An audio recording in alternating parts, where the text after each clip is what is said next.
Hi, welcome to J6 Chemistry channel.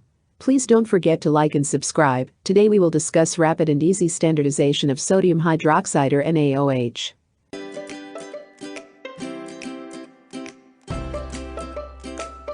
Sodium hydroxide is the most common strong base used in the laboratory. But first, it needs to be standardized to learn their exact concentrations. Here is what you need to prepare. Number 1. 0.1 molar sodium hydroxide titrant. Prepare 100 ml of distilled water, freshly prepared, in 1 liter volumetric flask and dissolve 4.2 grams of reagent-grade sodium hydroxide with gentle mixing. Add 500 ml of distilled water, mix and allow to cool to room temperature. Dilute the solution with distilled water up to 1 L mark. Store the solution in a tightly sealed polyethylene bottle for at least 1 hour before using. Number 2. Phenolphthalein indicator. Dissolve 50 mg in 50 ml of ethanol and add 50 ml of distilled water. Number 3. Potassium Hydrogen Phthalate, also called KHP, Potassium Biphthalate or Potassium 2-carboxybenzoate, approximately 2.5 grams per student, 0.5 grams per trial. Number 4. Distilled water.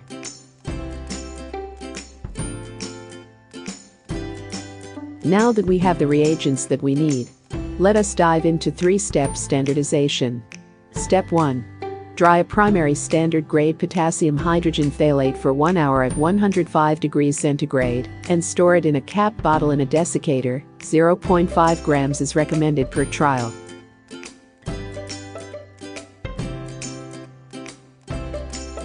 Step 2. Weigh 4 samples of 0.5 gram solid potassium hydrogen phthalate and dissolve each in approximately 25 ml of distilled water in a 125 ml Erlenmeyer flask.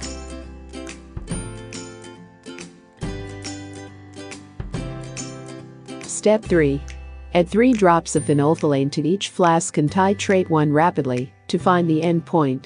The endpoint is the first appearance of faint pink color that persists for 15 seconds. The color will slowly fade as carbon dioxide from the air dissolves in the solution. Designate 1 trial for the blank, in which no KHP is used in step 2 of the analysis.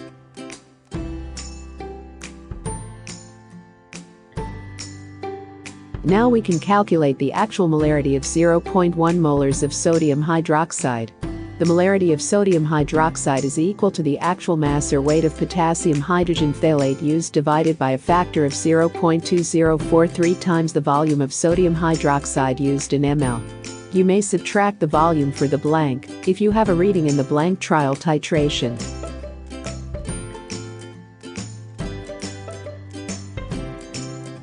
Calculate the average molarity, the standard deviation, and the percent relative standard deviation.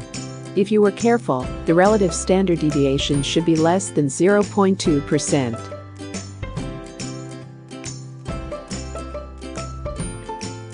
Thank you very much for listening. Please don't forget to like and subscribe on J6 Chemistry channel. Always keep safe.